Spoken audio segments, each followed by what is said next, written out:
The title to my special order tonight is Current Conditions or Just a Bad Dream. Could it all be a bad dream or a nightmare? Is it my imagination, or have we lost our minds? It's surreal. It's just not believable.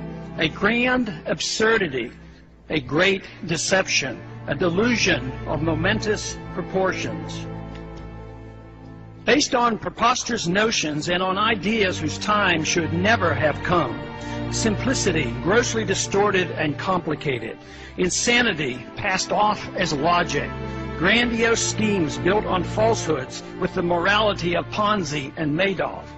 Evil described as virtue. Ignorance pawned off as wisdom.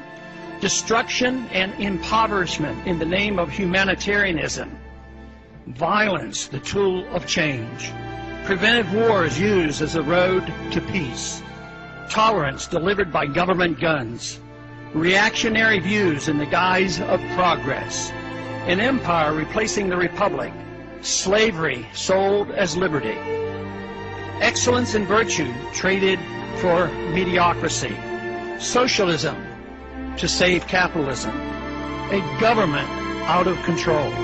Unrestrained by the Constitution, the rule of law or morality.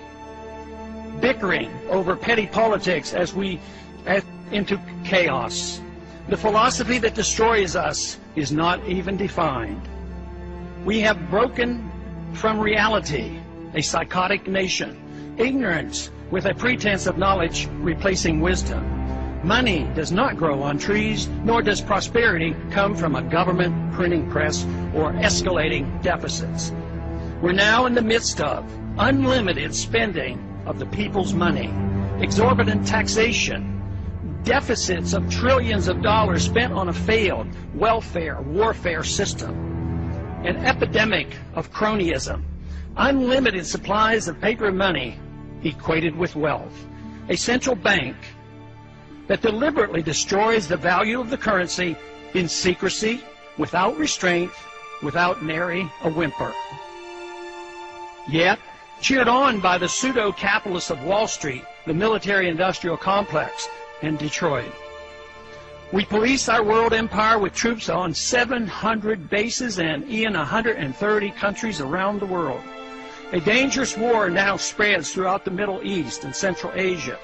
Thousands of innocent people being killed as we become known as the torturers of the 21st century. We assume that by keeping the already known torture pictures from the public's eye, we will be remembered only as a generous and good people.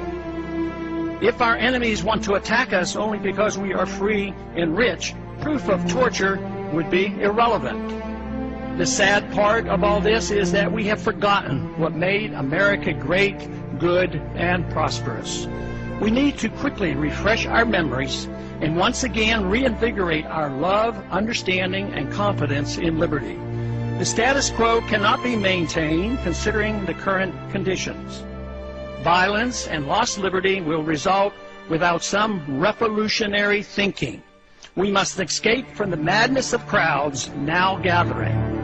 The good news is the reversal is achievable through peaceful and intellectual means, and fortunately, the number of those who care are growing exponentially. Of course, it could all be a bad dream, a nightmare, and that I'm seriously mistaken, overreacting, and that my worries are unfounded. I hope so, but just in case, we ought to prepare ourselves for revolutionary changes in the not-too-distant future.